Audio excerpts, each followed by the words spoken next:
Hello everyone, this is Konstantinos Timinis. I'm a PhD candidate in UCL, and today we're going to discuss about how to kiss better in science.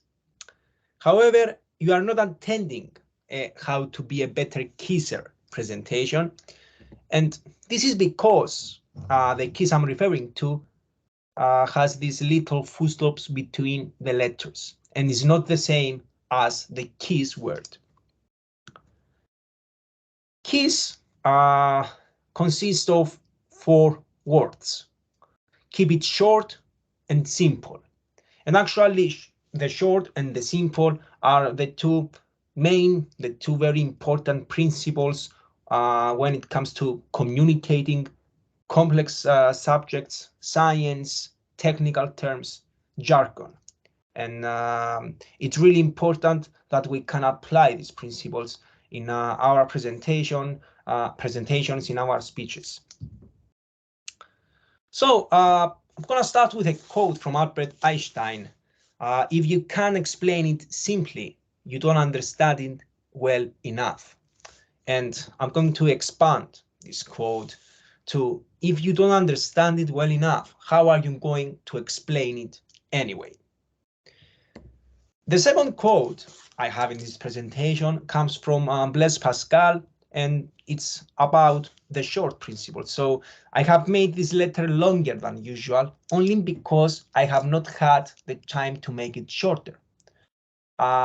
It may sound a bit oxymorous that you need more time to make something shorter, but it's actually the reality, since it's easier for us to include everything that we know, everything that we worked for, and of course we can understand everything, but this is not the same for the audience. So many times it's much harder, and it needs much more effort to actually find the parts that are going to contribute to the knowledge of the audience and contribute for the audience to understand what you are talking about. So these are 5 rules I'm going to propose in order to think when you are preparing about the presentation or a speech. You are giving a presentation or a speech to an audience, and this is very important to consider the audience. So you need to understand your audience. You need to be like your audience. Actually, you are your audience. So the audience defines you. So the first rule, we need to adapt to our audience. Be your audience, understand their reality. We should know, are we talking to students, to our classmates, to let's say scientists of the same field, to our grandfather and grandmother? It's very important to understand the reality.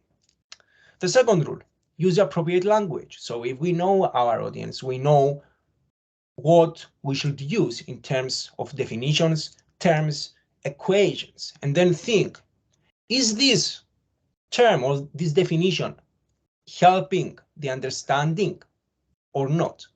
So if the answer is not, then you should not include this term or this definition, because it doesn't offer anything to the audience. So we adapt to our audience, we use the appropriate language, and then third rule, we should know the background of our audience. So what can be used without explaining and what not. And let's say that we are in the place that we need to really use a term, really use a definition. Okay, we should use the term and the definition, but we should explain it. And this comes from the knowledge of the background of our audience. So who is our audience, and which is the knowledge of our audience. The fourth rule, and I think the most important rule, is that we know what we are talking about. So we really need to first understand what we're talking about and then be able to explain it. One suggestion from me is that we do not use anything that we cannot explain. even that we think it's like very important for the presentation. If we cannot explain it and explain it simply, then it's not going to be successful. We're going to harm ourselves, we're going to harm our audiences, and we're actually ruining our presentation. And the fifth rule,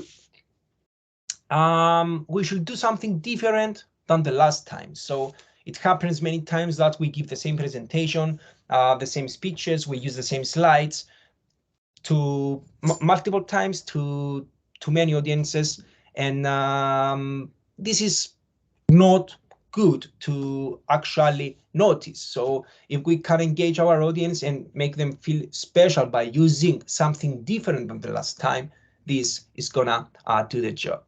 So these are the 5 rules I'm proposing towards short and simple. And let's see some tips I have to propose. First, we use sentences of 15 to 20 words. We are not writing a novel, so we should take this into account. We need to help our audience in order to speed up understanding. And if we have a big sentence, okay, then we should use bullet points. We can divide the sentence in 2 or 3 sentences, or we can even use different paragraphs for different topics. This also applies to writing. The second tip, we need to choose each word carefully. So we need to use keywords and phrases. We need to eliminate any words that don't change the meaning.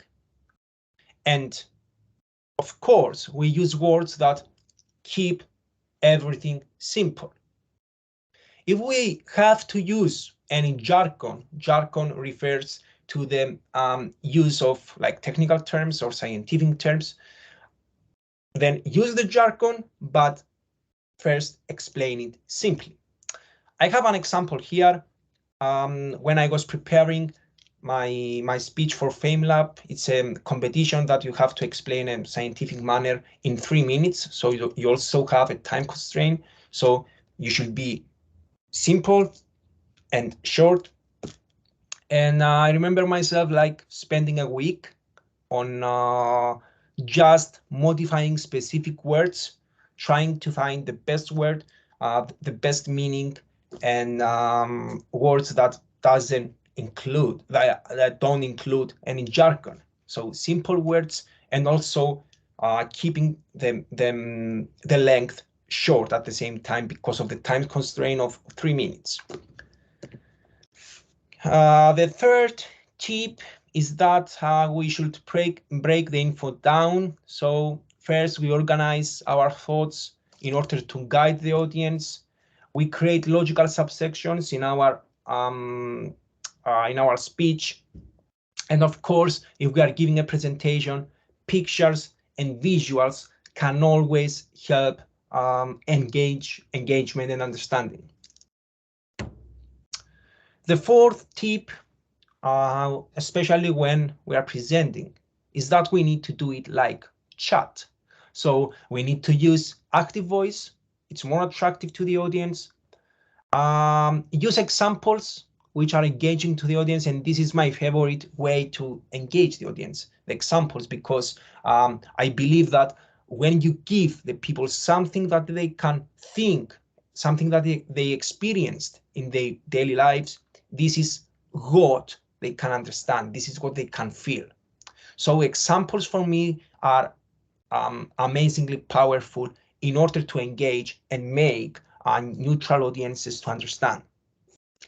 Always use a good flowing story. So always better than a long explanation. So try to make the explanation sounds like a story. And of course, make each one in the audience think that you are talking directly to them. So even you're giving an online presentation like this, use your body. So the body language is powerful. Don't forget the eye contact. So this will make everyone think that you're talking directly to them. This can apply to the physical presentations or the online presentations as well. I can understand that online has many disadvantages. However, we can find a way to make everyone think that we are talking directly to them.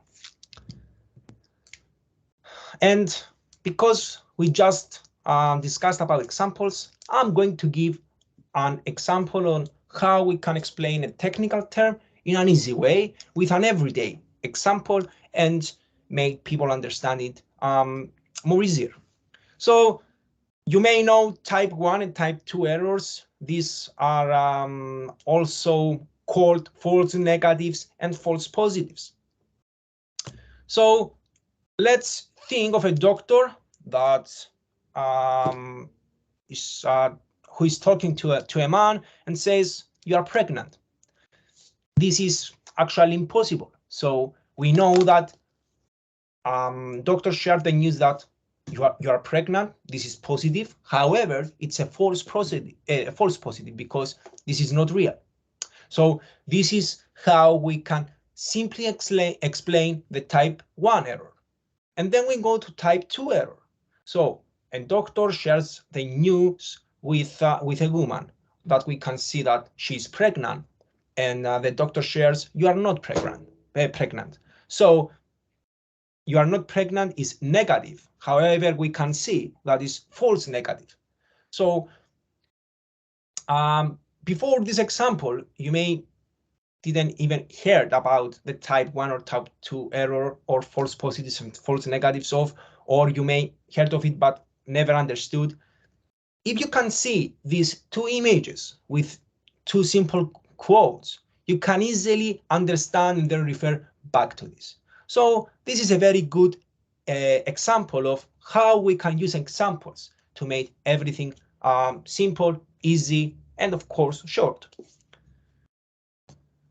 And remember that like any passionate quiz, a successful quiz will always be memorable and excite the audience. Thank you very much for your attention. My name is Konstantinos Timinis. You can find my email at this last slide. Good luck with your presentations, and I hope that we can have the chance to share a presentation in the future as well. Thank you very much.